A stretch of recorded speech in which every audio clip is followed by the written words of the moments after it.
Welcome back. I hope you are as excited as I am for this next session. This will be a fireside chat with Android Jones, a discussion about art, technology, the future, and life. Please welcome Android Jones.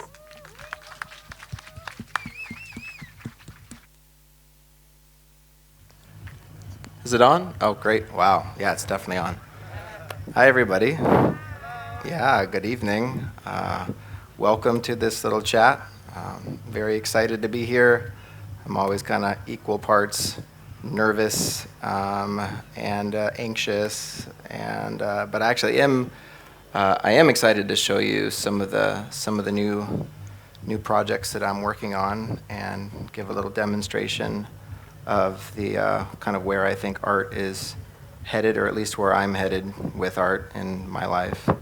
And the whole fireside chat format, I really love Boom. I love being with the people here. I've been to Boom since 2008, and sometimes I can prepare a whole speech and a presentation, but I might be like talking to like 10 people. So I just wanted to, this is a nice little intimate group. You know, if people even wanted to move up a bit, they're definitely more than welcome to. If anyone has any questions or comments or concerns or ways that they'd like me to kind of take this conversation, I'm really open to your influence tonight. So my plan was to just talk a little bit and then talk about what I'm going to show you, and then show you what I'm going to show you, and I'll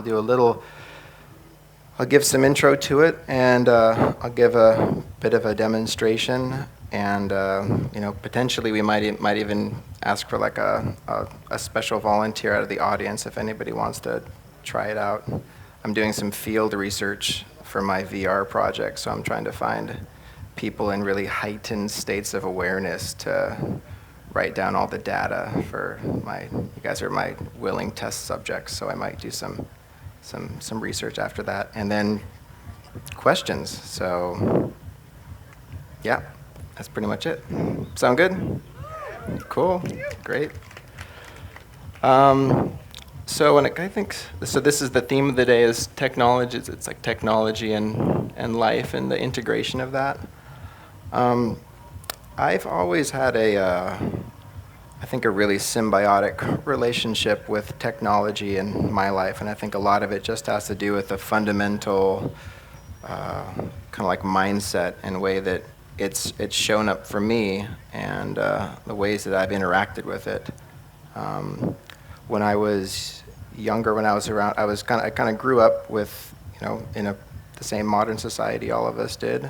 But when I was 11, I had a surgical procedure. I had a major brain surgery, and I was one of the only reasons that I'm able to sit on this stage with all these beautiful people and have these conversations is that technology played a really big part in saving my life. Like, without really advanced like CAT scans and dialysis machines and really advanced neurosurgery, I wouldn't be alive on this planet anymore. And so that, since a young age, has always really given me a huge amount of respect and appreciation and gratitude for technological innovation. When I think about technology, I see it as really just it's really just the extension of our consciousness made manifest.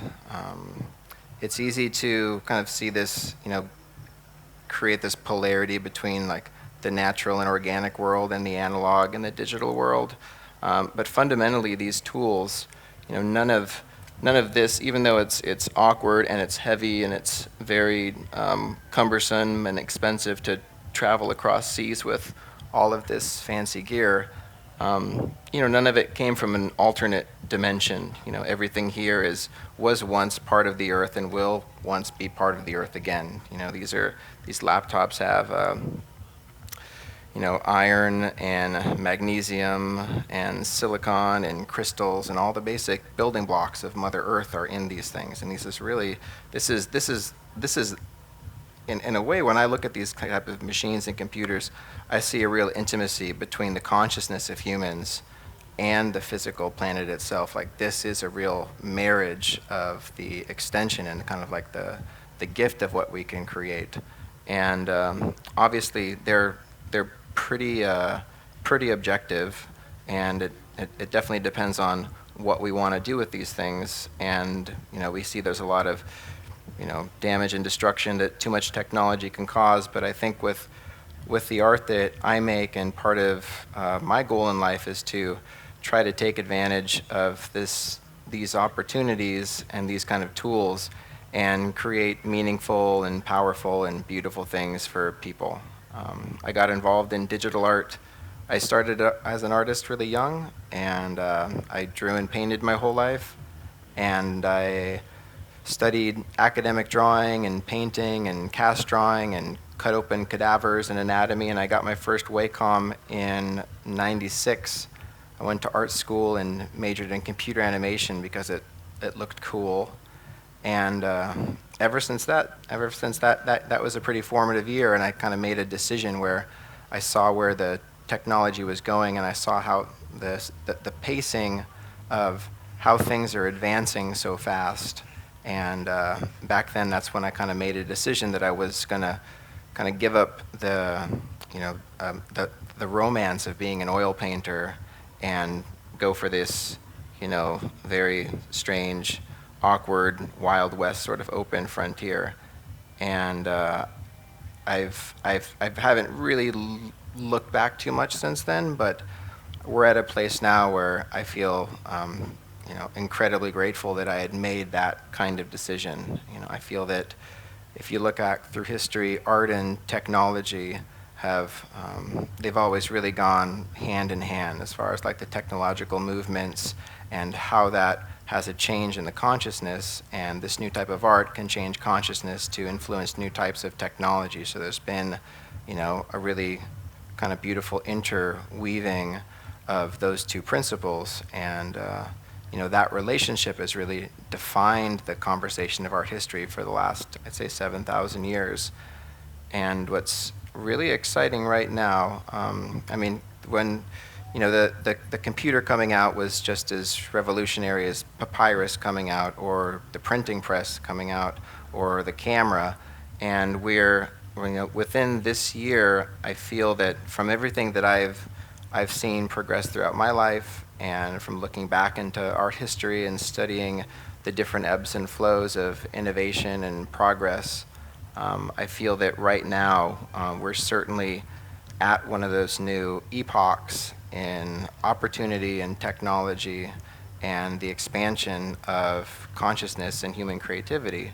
And the place that I've really found this sort of marriage is in the world of virtual reality. I have to say I'm very, I think I can be sometimes a very cynical person. I think I've got pretty high standards when it comes to the building up of my own expectations.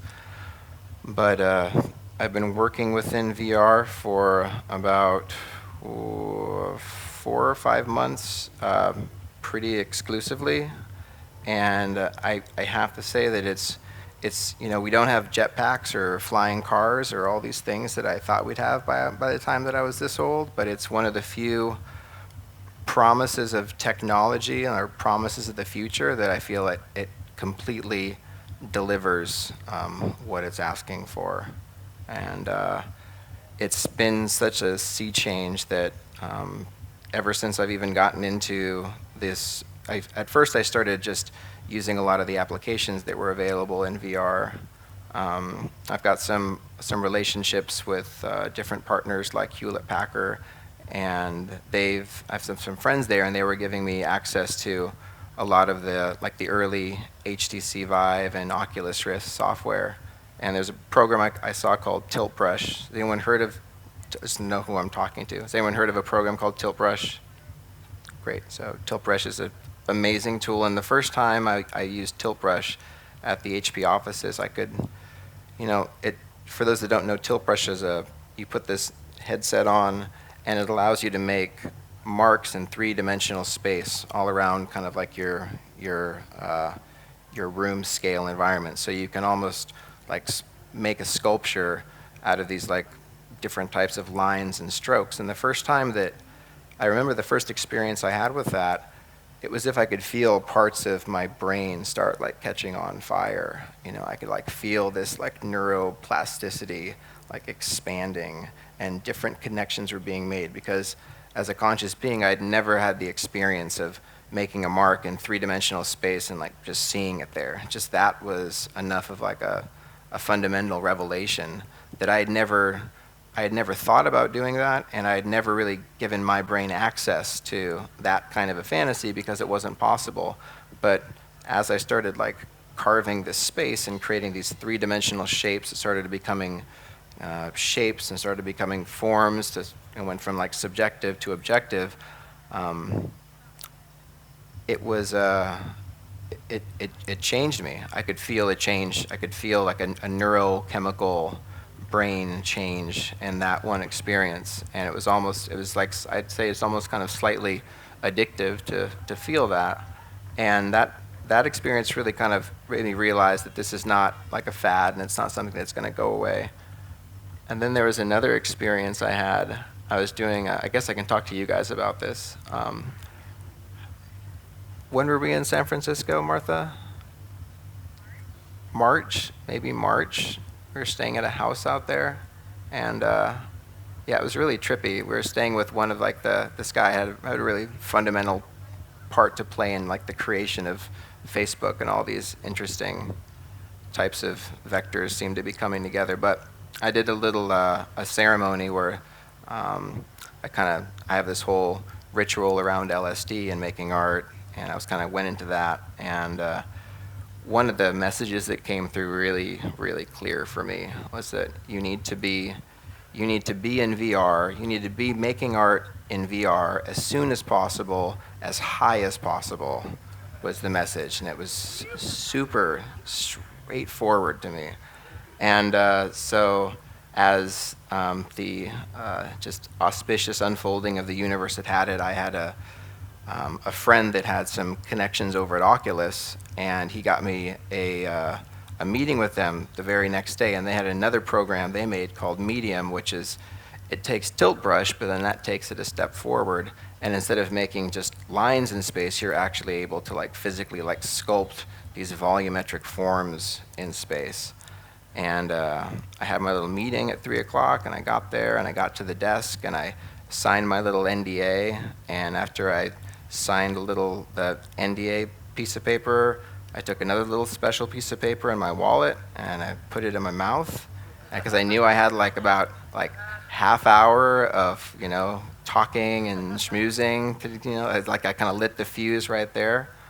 And we kind of got through the formalities, and I got the headset on, and you know, it's one of those things where I'll never know how much of it was the psychedelic and how much of it just was the experience. But I probably spent I think I had like 3 hours I spent there with this headset on. They said that it was the longest they'd ever seen anybody put the headset on. They kept warning me too. They're like, you really should take a break. You know, you're really. And I told them I was willing to make the sacrifice for art and just take it for the team. They're like, you're really going to get sick if you keep doing this. But I had so much. I mean, the creative adrenaline that I had running through my veins was unbelievable. And within this, I started, after I kind of got a feeling for what the tools were capable of, I started like sculpting this massive like psychedelic dragon like within the room scale. And they have all these different features. You can activate like symmetry mode and different modes. And I guess somewhere as I'm, you know, fumbling through all the tools, I had turned on the symmetry mode. So symmetry means like whatever you do on this side is like repeated on the other side. But I didn't know I had that on because I'd been twisting and turning this thing. That the experience is really interesting because you sculpt this thing with these two little tools, and you can scale it to be the size of like almost this whole sort of like auditorium room, or you can shrink it down and make all these little details on it. So I had it, and I was like sculpting this one side of the dragon and like its mouth and its eyes and kind of the scales. And I can hear like them talking, and I can hear moments where there's kind of like pausing and just like watching like what's happening. And it was definitely, you know, the experience was definitely settling in rather nicely. And there's this moment where I realized that I could turn the whole sculpture.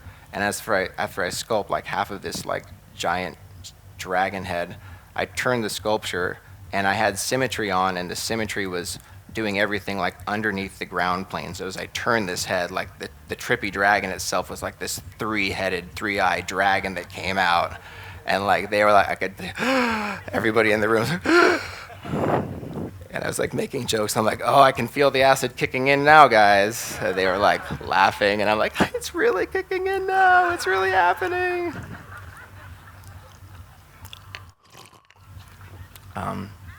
So, yeah, that's a memory I'll have for the rest of my life, for certain. And but within this, beyond what I think the thing that was really important that as I was in that space, and one thing for sure, the spirits of the lysergic molecule were very excited about this. They were incredibly thrilled and supportive, and the space itself was very conductive towards that type of a digital experience. There were a couple. The most terrifying part about, I mean, you guys have been reading like Philip K. Dick? Any peak? Yeah, that's the kind of enthusiasm I want to see when I say PKD. So there definitely was a PKD moment in it, because it was, this software still isn't released yet, and it was kind of buggy, and I kept asking them like, hey, what's your polygon limit? And they're kind of like, oh, polygon limit, we don't know, like no one's ever reached the polygon limit. And I'm like, well, you're going to find out really damn quick what your polygon limit was. And probably like 10 minutes later, I reached the polygon limit. Like it has to calculate every little triangle and vertices. So the more you sculpt, the more data it is, the more it has to do. And part of when you have too much going on, it slows the frame rate down, and the frame rate's actually what gets you kind of nauseous. But that's later in the story. But it got to this point where I sculpted so much that all of a sudden the whole program like froze. And when it froze, like it kind of like went at an angle, and the whole room and the camera just totally. It was like freezing, and it was just like I was so immersed in the experience, I almost forgot that there was like a this world and that world, and it was just like it was like a PK Dick like terrifying moment, kind of like Harlan Ellison, like I have no mouth but I must scream, and I'm there, and I was just like, what the. And because wherever you look, you're still frozen in this type of reality. Yeah, when your computer crashes, you can look away, but when VR crashes, you can't go anywhere. And it was, yeah, there was this like, make it stop now. So, but anyway, these are funny stories. Let's see where our time is at. Oh, cool. But yeah, so I think the most important thing that happened in that experience is as my mind is going through and I'm feeling all these new sensations, and whatever the electrical brain stimulus I felt on tilt brush within this kind of context, it was exponentially amplified, and I felt like I don't get a lot of like visions of the future or what's going to happen, but I could definitely see really clearly the different vectors and trajectories of kind of quantum possibilities of what will be afforded to the artist with this kind of a tool.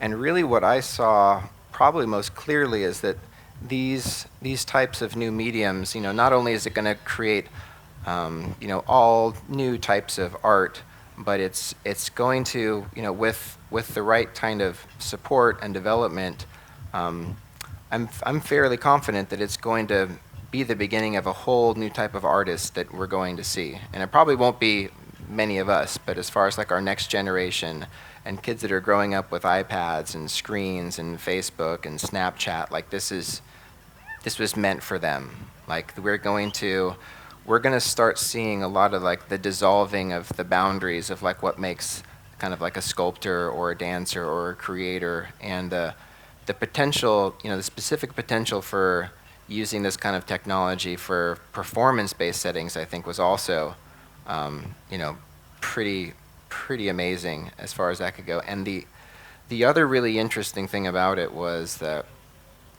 not only are you're in this space for as long as you can kind of take the experience, but it's also recording everything that you're doing from your perspective. So you can spend an hour in this type of environment, and then you can like replay everything you've done from like different angles.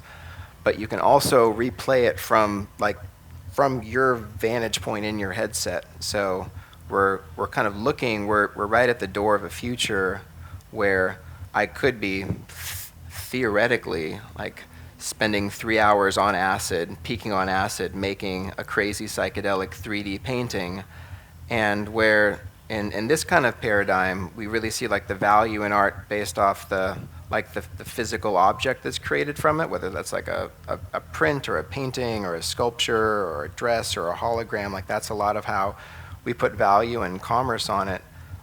For me, the most valuable thing about making art is the experience. Like experience for me is the ultimate height of what I get out of this whole exchange. And I realized that with this kind of technology, like we're very close to artists in the future being able to where that perhaps the thing that's the piece of data that's the most valuable thing that they could trade or sell or share would actually be the experience of creating art. So I could take that file and put anybody in this headset, and they could live moment for moment and decision everything that I had done with my hands from that perspective. And that's pretty interesting. That definitely changes things to think. Like if I could go back in time, and if I could watch Picasso paint Guernica, like from not like a video of it, like a time lapse, if I could see it from like his perspective, what would that mean? And what does that mean for creative empathy and for teaching? And there's so many different possibilities things like that end up. But I just want to mention stuff like that because I think what virtual reality is going to be doing, it's really going to kind of create it's going to have a lot to do with really redefining like what we do consider an experience, like what is being, and what's the difference. Has anyone seen the Samcara that we have in the gallery? Cool, thanks a lot. Yeah, so thank you very much. That is all designed around experience. Our goal is to take you out of your world for 15, 20 minutes, and with the right amount of animation and sound and visuals and pacing and story, even though we all know that it's just projectors projecting onto a curved surface, there's something about that starts creating a deeper experience that then becomes a memory. And that's where like the memory of something real or digital or visual at all gets pretty muddy after a while. So I think as I've seen my career and the directions and the things that I choose over time evolve, I find that it's really just more and more about how do I create, deeper and more impactful and immersive type of experiences. And I just feel really fortunate that all of these situations have started to really kind of coalesce and come together to be able to combine all these different skills into this new medium of virtual reality that is so exciting and thrilling. And so to kind of fast forward, and afterwards, the guys at Oculus, like they weren't kidding when they told me that I should have like taken breaks and that I was in it for too long. I had a VR hangover for about like 4 hours. A high VR hangover too, because this kind of like pushed me out onto the streets of San Francisco after that. And it's really terrible. I mean, the VR hangover, it's like you can't get it. There's nothing to like purge. You can't like purge and make yourself feel better. It's like you're sick because you had a fundamental, like what bases reality knows that something was very wrong for too long. Like the frame rate was off and this was off, and it took several hours for my consciousness to like recalibrate itself towards this world again. So it's kind of a pitfall, but those are the sacrifices I'm willing to make for the future. Anytime. I invite that recklessly. So let's see. We are cool. We have about an hour left. Any questions before I go on to the the next segment, right in front.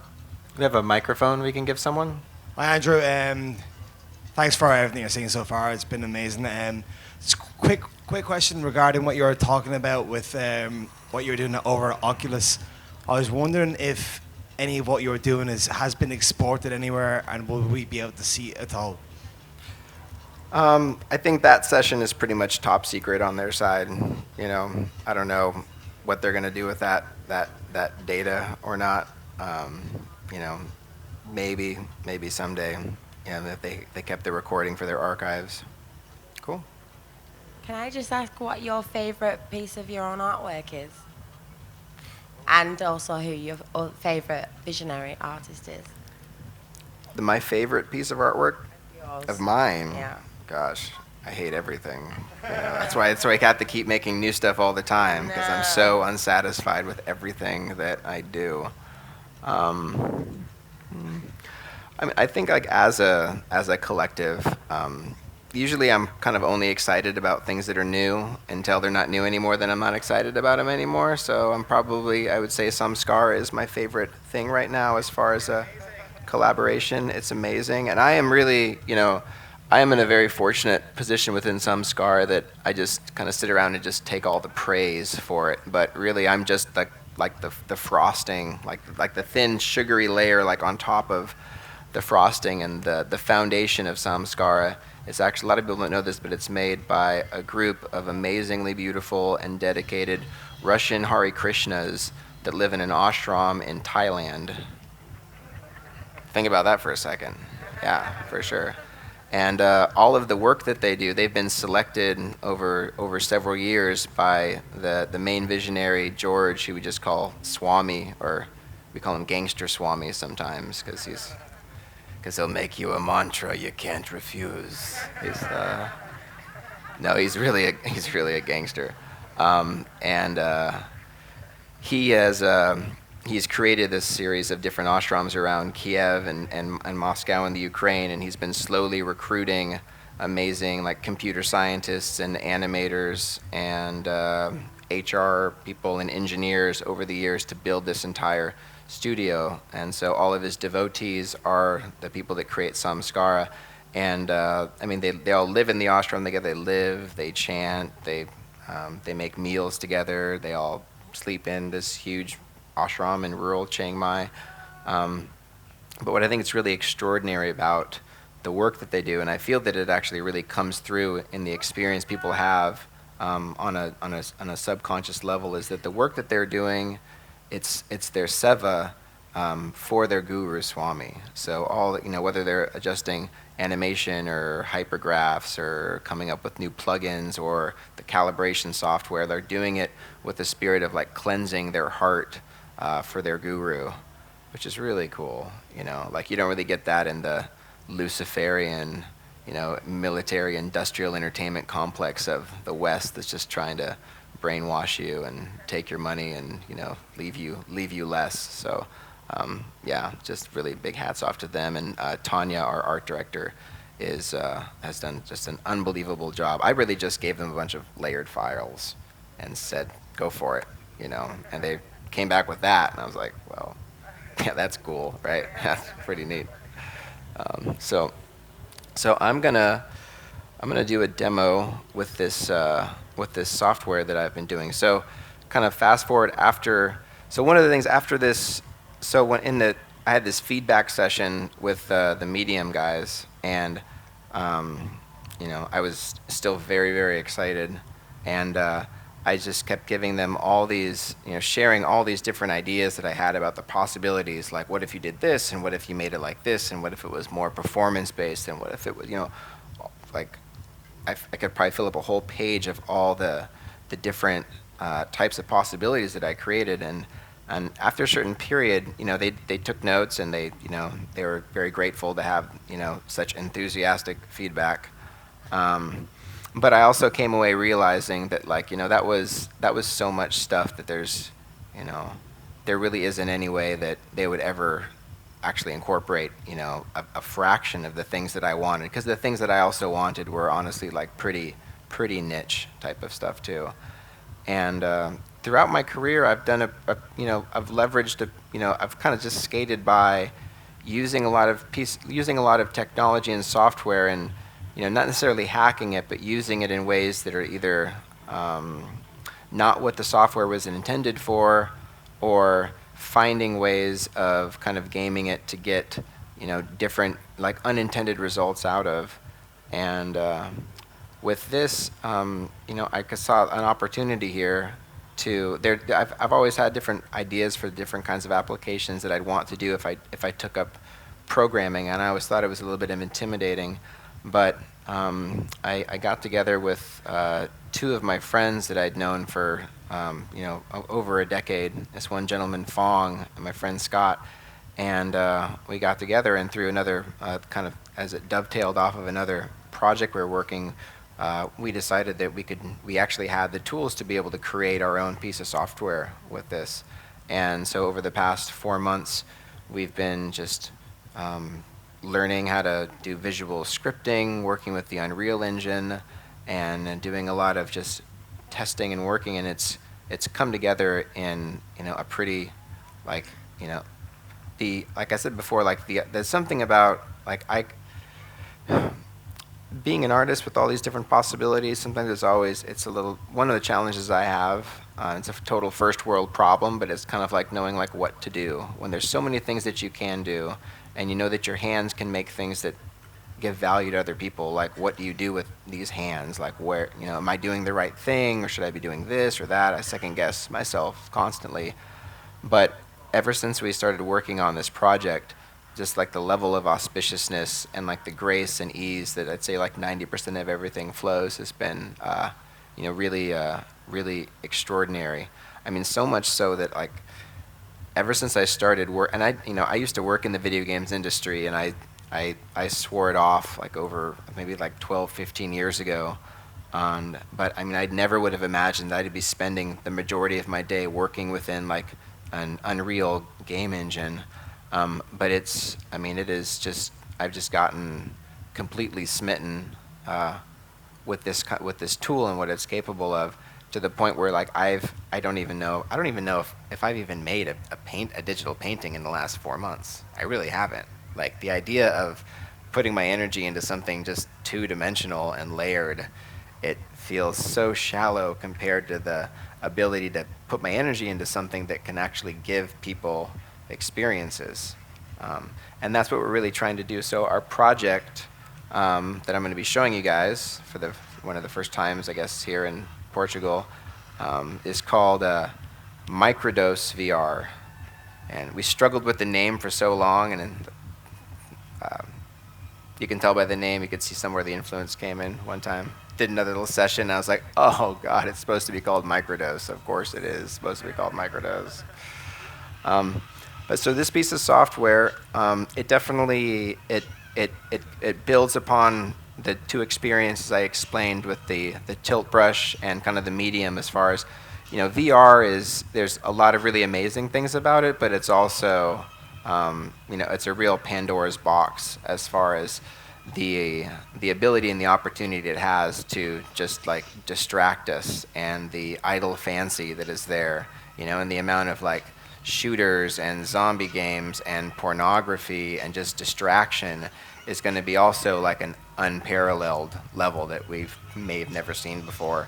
And so I think our goal was, as this new horizon of possibilities start to become available in VR, what we wanted to do is really just start, at least kind of put a flag down and create a space and an opportunity and kind of a territory for things that were meaningful and creative and powerful and just made people feel good, And so the core of our motivation for the Microdose project was, as I mentioned earlier, like, my favorite thing in the world is just the feeling of being creative like that.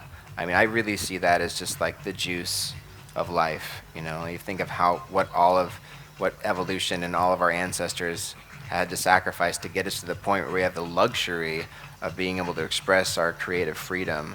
I mean, it's for me, it's the moment where I feel like the closest towards a creator or a source, when I'm able to share in that sort of like creative revelry.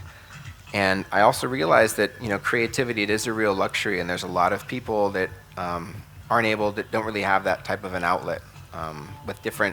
Within even the creative field, I think there's kind of an implied punishment for failure. Like if you're not doing something right, I do a lot of teaching, and I've taught a lot of students, and the hardest thing to really break into like a young student mind is the release of the fear and the insecurities they have, and the fear they have of of attempting and failing and being judged for that. That's usually what most of it is. Like if you can just get to the point where you enjoy it and you're not worried about judging yourself, like that's the fastest path towards improving and finding something that you like.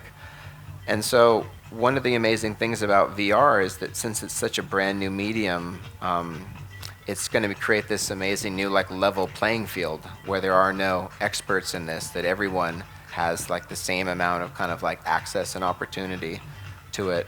And so kind of going along those lines, designing this experience that puts you in kind of a meditative flow, sort of release state, and something that just felt good and made really beautiful visuals.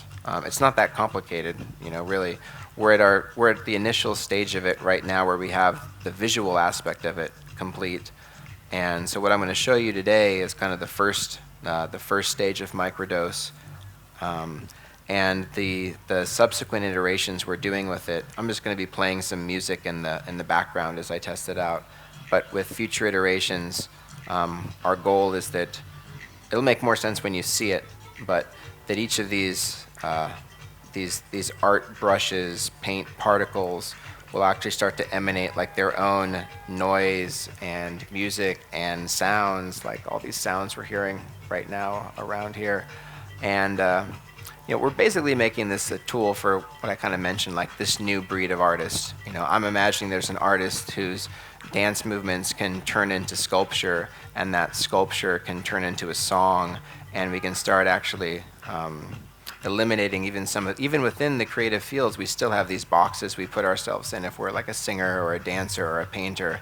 And I'm trying to just envision a future where those boundaries start to blur, and we're able to change the brain chemistry and start kind of at least maybe just tapping into 11% of the mind, as a start, And I really do feel that one of the reasons I really like design, if I was a chemist, I would be making drugs. I actually come from a family of pharmacists. My ancestors are pharmacists, and the Italians that invented the Zamboni machine. So we've got inventors and people that like drugs are part of my lineage. And if I didn't like drawing so much, and if I had any skill at it whatsoever, I'd be doing that. But this technology, this is the closest thing I can do to be developing a digital drug. It feels like that, actually. A lot of times I feel like I'm actually making a digital drug. And I myself am actually slightly addicted to the experience. If I don't do it for a couple days, when I do it again, it's kind of like this, I have this release. Martha knows my part. I do it in the mornings, I do it before I go to bed. And then, nice thing about the name too, it's a noun and a verb, which is pretty good. So,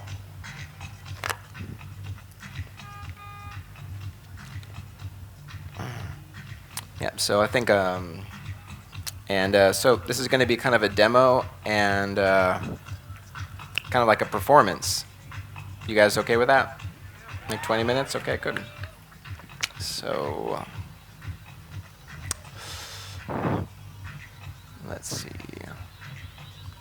Yep, so you can switch it to the other screen now.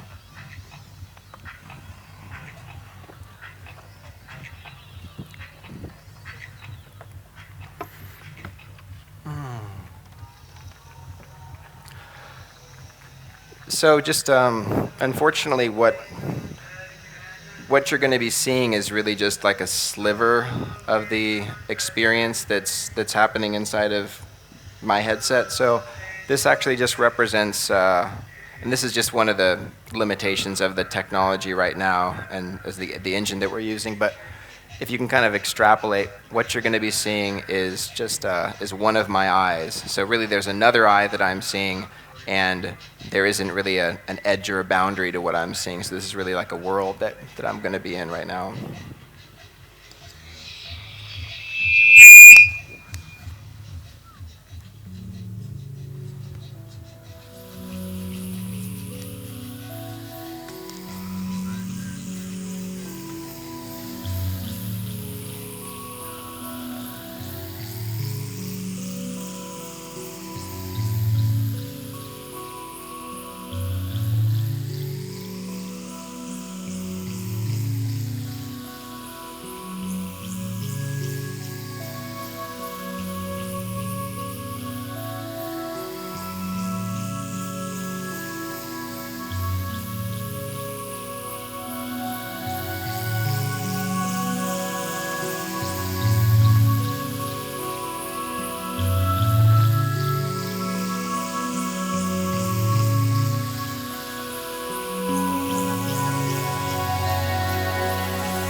All right.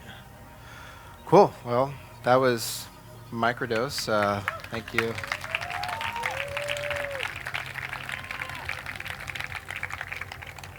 Thanks for indulging me. It's really strange to have this. Usually, I have this headset on and I like have a closed door behind me, so it's kind of strange having not being able to see any of you guys. And hope I didn't get too like indulgent there because I could have done that like all night. But cool. You're welcome. Let's see what. Oh, good. So, how much time do we have? We have another. We have 30 minutes. Okay, great. So we've got time for questions and maybe time for some, maybe some test subjects, for sure. Yeah. Okay. Okay. Take 2 questions. Okay, you have to be really fucking high though. like straight up. Like, no, if you're not high, you're not getting on this stage whatsoever. So, are there programs that you could use to create also like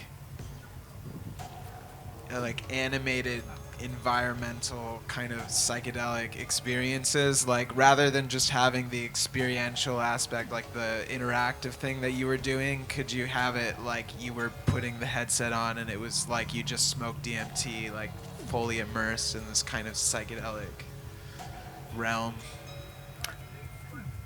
Yeah, I mean, there's definitely some, I think, there's some potential kind of DMT simulators in the works out there. There's one piece of software from a company called Media Molecule called like Dreams for the PlayStation VR that is definitely, it just melts my head as far as like being able to create like your own little environments and little stories and worlds and characters. That's going to be that's going to be a real game changer for sure. Yeah. Cool. Also, with your program, are you able to use it to create like a static work of art, like you were talking about creating sculptures and things like that? Could you, besides this kind of like ephemeral dance of like the different patterns and things like that, could you create like a work of art that would just be stationary? Well, so our strategy and our plan right now, there'll be kind of like two versions. Like one is a readily available, just kind of like a public version that intentionally has like no undos and no saving. Because when I really think about my experience being creative and being in the flow state, the things where I'm trying to just make one version of it that just removes all of those barriers. And for me, like if you're in the flow state, as soon as you hit undo, your flow state is gone. You're in a different state, but you're not in that original flow state as soon as you start second guessing yourself. And whenever I save something too, saving by its very nature is a commitment that you're making to a future scenario where you want to go back to this, or you're doing it because you're afraid you're going to mess something up or your program's going to crash. But just the very act of saving is also non-flow state generative whatsoever. But then we want to make like a professional version that would have more of the functions instead of like the saving and undoing. The next features we're putting in is, like I said, the particles. As you move the particles through space, each one of them will be associated with a different type of a sound, and that very sound will be animating, like this, it's changing the variables like the size and the color and the shape and the rate of the particle, so the particles will really feel like an emanation of sound. And the function we're building in is that you could be making a sound and there'll be like a looping function. So you could make a loop of a sound and that sound would just like repeat and loop over and over again with the particle expression. And you could build all those different moving sounds like into a sculpture and into a song would be what we would want. Instead of like a static piece, we'd want to create these like, we're calling it like a sculptural synesthesia is what we're going for. And it's very ambitious. I don't know if we can do it, but we're going to try, damn it, one way or the other, and yeah. Hi, thanks. Have you been trying to work with dancers Yeah. and make movements of dancers and create the sound of it? Yeah, I have. I mean, you can see I'm not much of a dancer, and I don't pretend to be up here, but we had an event in Los Angeles last week, or like last weekend, and we had a dancer named Meta try it on, and she just. I think that's the most exciting thing about making a tool is really being able to see that there's going to be people that can do things with it you couldn't imagine, and seeing the movements of this dancer like translated into these types of like particular shapes. We're going to be within this year. We're going to be doing some mixed reality videos. So we'll have videos like actually showing like the dancer and all the particles, like superimposing the particles onto the dancer at the same time. But yeah, we're really, because it's a really great opportunity to actually kind of like see like this the essence of the movement in a totally new abstract form. So yeah. So short answer, yes, for sure. How do you think this could affect the music production, maybe in a way. It can be like combined with the creating sounds with the different shapes and like making a, I don't know, like a music software out of it, also which is visual, if you understand. I'm sorry, I just didn't Yeah, hear the it. question was, can you use this virtual technology as to be applied as a music software?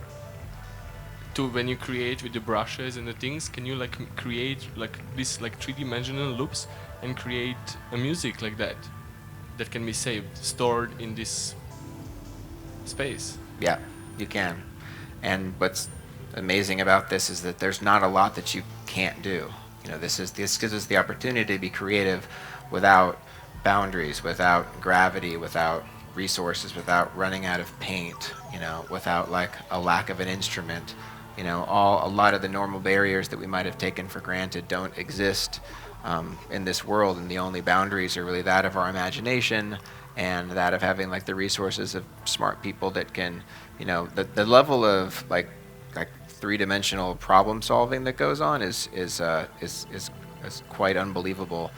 But you know, just like the small team that I have, like seeing the things that we've been able to do in a short period of time, and seeing the, you know, if you get a couple engineers that have a good understanding of C++ and some good ideas, like we haven't reached a lot of so far we really haven't reached any like dead ends, you know, any like, no, that's impossible or you can't do that. Some things are like, well, you might want to have a really good video card, or, you know, different plugins are coming in, but yeah, the amount of different directions that these kind of tools can go in, and as far as like the creative virtual realm is something that I'm really excited about, and really excited about the other kind of pieces of software as these kind of boats rise and we start really, you know, just like I said, like tapping into like more of our creative potential by removing some of our, you know, boundaries that we've been taken for granted.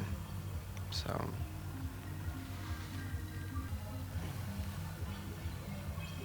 Okay, volunteer. I'm going to look at your pupils, so don't even try coming up here. You know, try to fake it out. She's ready. I like this. This is good. Hi. Yeah. Nice. What's your name? Marlene. Hi, Marlene. Nice to meet you. So we can go to the other screen.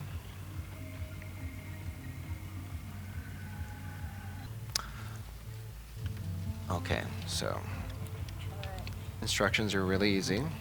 Thanks for your courage. You're sure you're high? Yeah. Okay, awesome. Very good.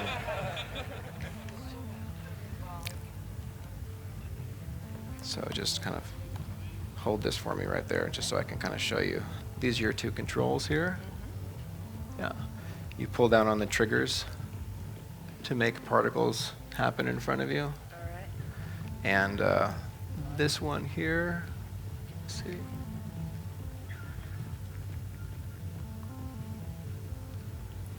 Yeah, I just want to point it at it. Yeah, so with this move, this will move you around the world. All right.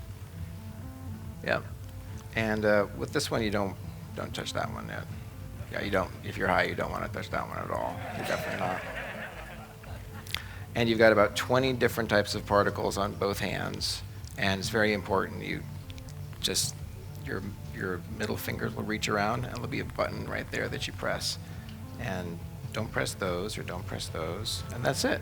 You got it? Triggers, side, you move around, and you've really got this whole space that you can explore. And there's a little, if you're coming towards the edge, you'll see this little yellow grid square, and it'll kind of let you know. And maybe we get some spotters out here too. We'll catch you if you fall off, but you're free to move around this whole space here. You have any musical requests? Just what you had on just now was good. So Perfect. This one, Yep. not touch this one. Yep. This one, yeah. Got it. I'll put this headset on you.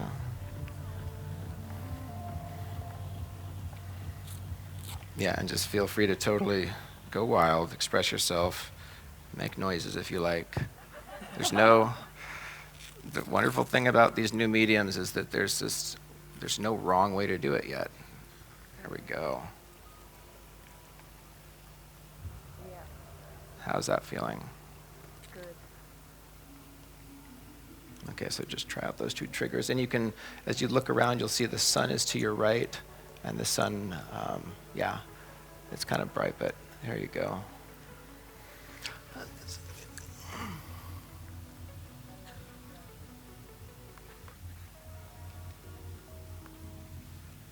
You can turn the volume on this one.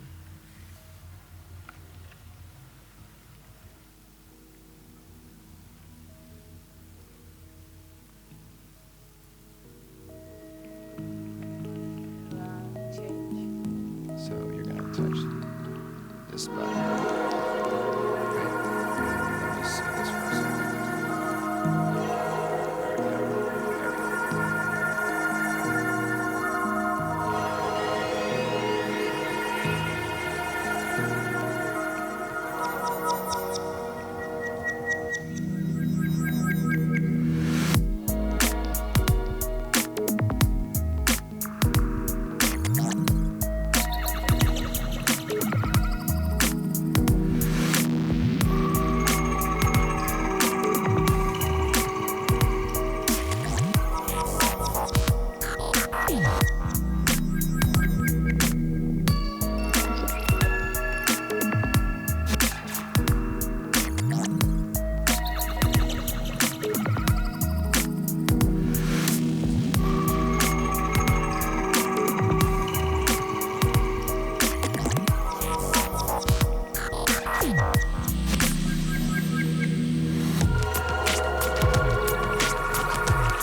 Yeah. Welcome back. Thank you very much. Thank you.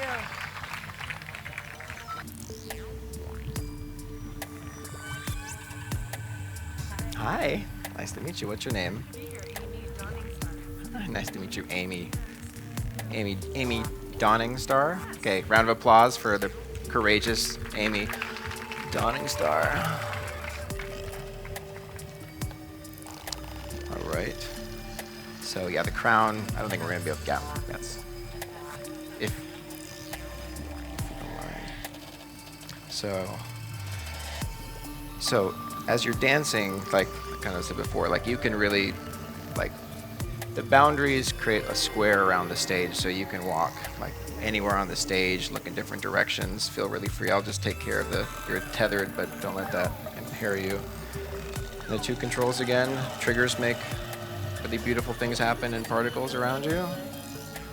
And these buttons on the side are really important. They just change the particles. So you've got 20 on each hand. Super simple, 2 buttons, that's it. Yeah, trust me, it's pretty intuitive.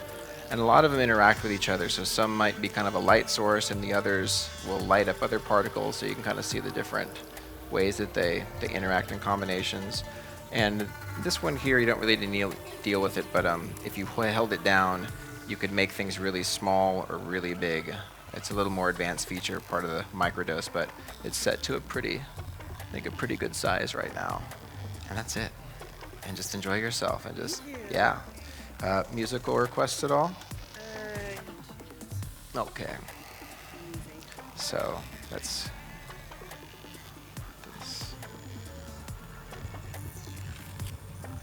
pretty good.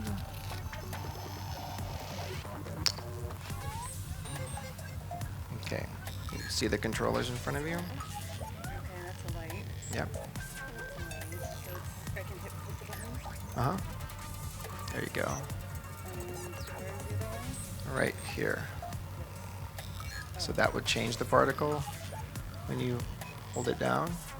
Yeah, and this one, if you can put your thumb here, and you can either just like slightly touch it and move it in different directions, you'll kind of fly through space, whatever direction you're looking.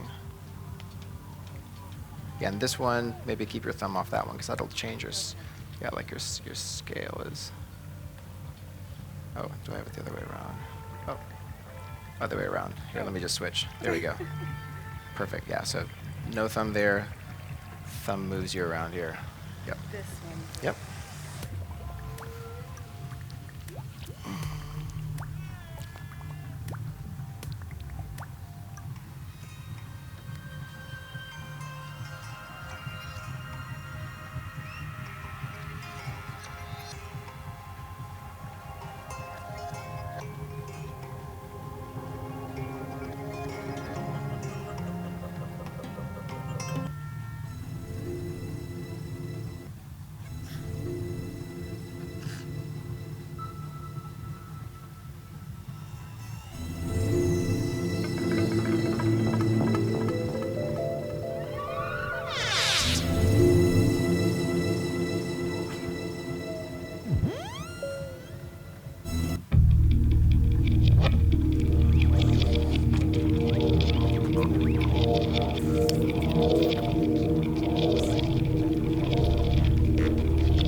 your left thumb will move you through the world as you press down on. Yeah, just fly away. Yeah, just hold down on it and you'll fly in different directions. Yeah, there you go.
Wow.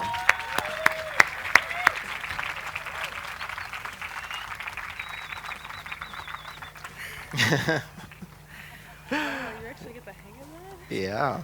What'd you think?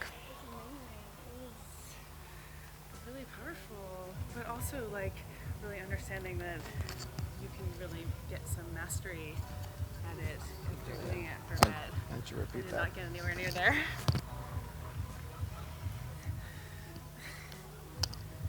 Does this go like this? Okay, okay. Yeah, I mean, I just felt like I was in a whole, obviously, other world where I had control, but I didn't really know how to do that. So it was a lot of just playing and not really necessarily having any sense of mastery over doing that, but really understanding that over time you really could and be much more conscious and in control of what you're creating than I just was. So that's really powerful. Yeah, you did an amazing job. Thank you. Yeah, that was really great. Give her a round of applause. That was. Yep. Yeah, that's something really amazing too. Is that everybody that does this does it really differently. You get like a whole different kind of understanding about people watching them with this. But that's it. We're at 12:30. Is that good? So I think I'm finished. So yeah, that's as close as I can get you guys to the future tonight. So thank you very much. Thank you, Boom Festival, for all of your support. Thank you to the amazing crew for Liminal Village and all they do to keep this amazing scheduling for you guys. And thank you to my beautiful partner, Martha, who helps me out and supports me in so many ways. And I love you very much. And yeah. Cool. All right. Have a great night, and hope this festival is just, you have some of the best memories of your life out this weekend. So thanks a lot, guys. Thank you.